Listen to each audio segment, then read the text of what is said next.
Hello আমার প্রিয় ছাত্রছাত্রী বন্ধুরা, আমি তোমাদের অমিতাভ স্যার। সবাইকে আমার ইউটিউব চ্যানেলে স্বাগত জানাচ্ছি। আজকে নিউট্রিশনের 4 নম্বর ক্লাসটিতে আমি কিছু কোশ্চেন আনসার সহ আলোচনা করব এবং প্রত্যেকটি খুবই ইম্পর্ট্যান্ট কোশ্চেন আনসার। তোমরা সবাই এগুলো ফলো করো, তোমাদের সকলেরই কিন্তু এই কোশ্চেন আনসারগুলো যথেষ্ট কাজে লাগবে। তো আমি একটা একটা করে আলোচনা করি। প্রথম যেটা হচ্ছে কিটোসিস, নামটা সবাই শুনেছো।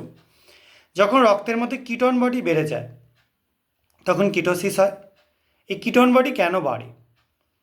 কারণ যখন কার্বোহাইড্রেটের বিপাকে কোনো গণ্ডগোল হয় তখনই রক্তে কিন্তু এরকম কিটোন বডি চলে আসে। এবং এই কার্বোহাইড্রেটের বিপাকের গণ্ডগোলটা কখন হতে পারে? যখন কার্বোহাইড্রেটের অভাব ঘটে, কার্বোহাইড্রেটের পরিমাণটা কমে যায়, তখন ফ্যাটি অ্যাসিডের জারণের ফলে এই কিটোন বডিগুলো চলে আসে রক্তের মধ্যে এবং এই কন্ডিশানে আমাদের রক্তে কিটোন বডির পরিমাণ বেড়ে যায়। এই অবস্থাটাকে আমরা কিটোসিস বলে থাকি।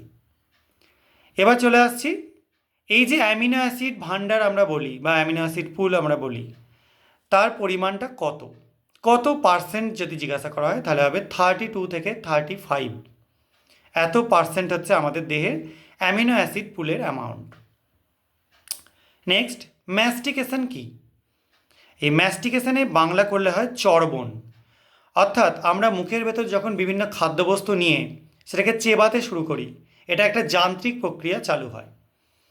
কেন যান্ত্রিক প্রক্রিয়া একটু ভেবে দেখো। যখন আমরা মুখে কোনো খাদ্যবস্তু রাখি, সেটা কঠিন হোক বা অর্ধ কঠিন হোক, সেটাকে যখন চেবাই তখন কি হয়? আমাদের দাঁতগুলো খাদ্যবস্তুটাকে টুকরো টুকরোয় পরিণত করে, অর্থাৎ সেটাকে ছোট ছোট অংশে বা পার্টে পরিণত করে।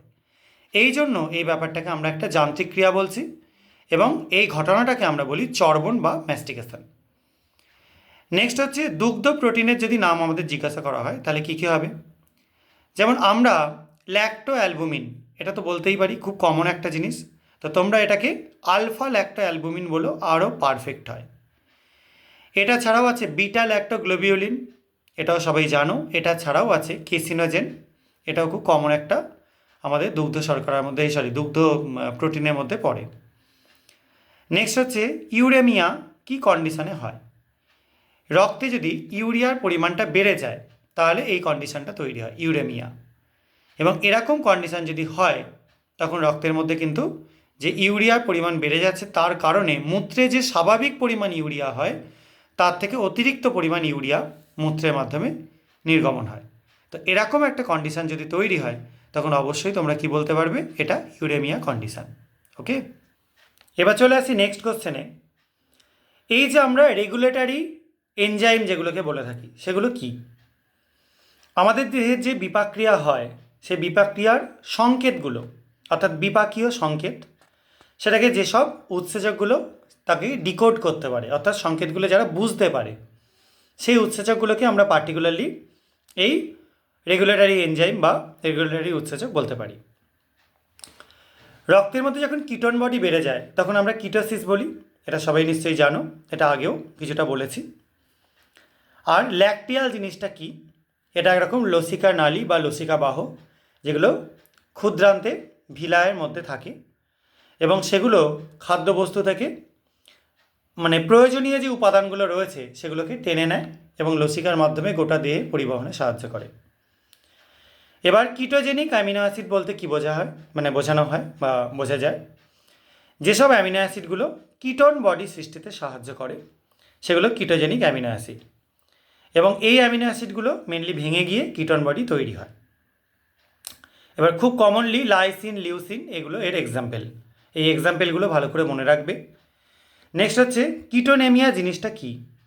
রক্তে যদি কিটোন বডির পরিমাণ অত্যধিক বেড়ে যায়, যেটা 90 মিলিগ্রাম পার ডেসিলিটার বা 100 ml, এরকম কন্ডিশান যদি আমাদের শরীরে তৈরি হয়, এটা একটা ক্রিটিক্যাল কন্ডিশান অবশ্যই, এটাকে আমরা বলতে পারি কিটোনেমিয়া।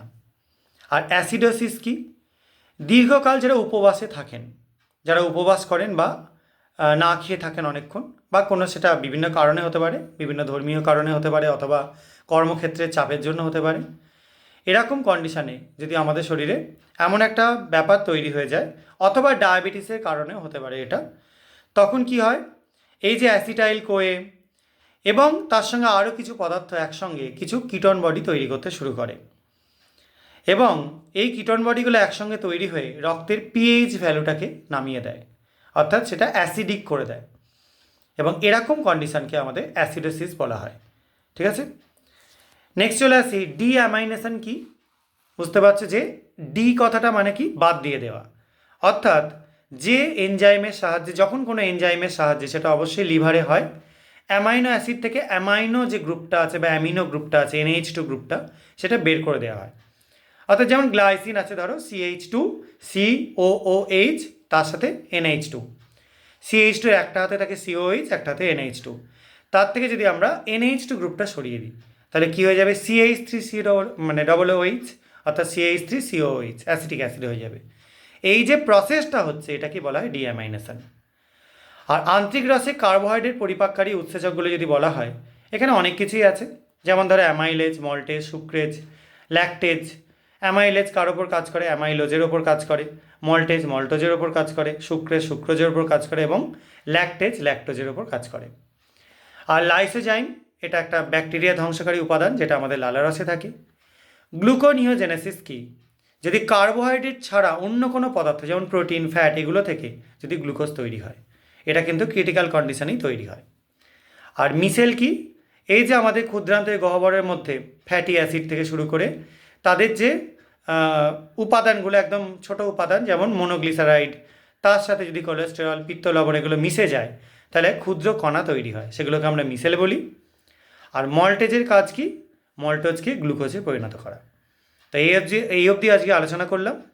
সবাই এগুলো একটু ফলো করো। যদি কারো কোনো কনফিউশন থাকে, তাহলে আমাকে অবশ্যই তোমরা কমেন্ট সেকশনে জানাতে পারো। আজকের মতো এটুকুনি। সবাই খুব ভালো থাকবে, সাবধানে থাকবে। বাই।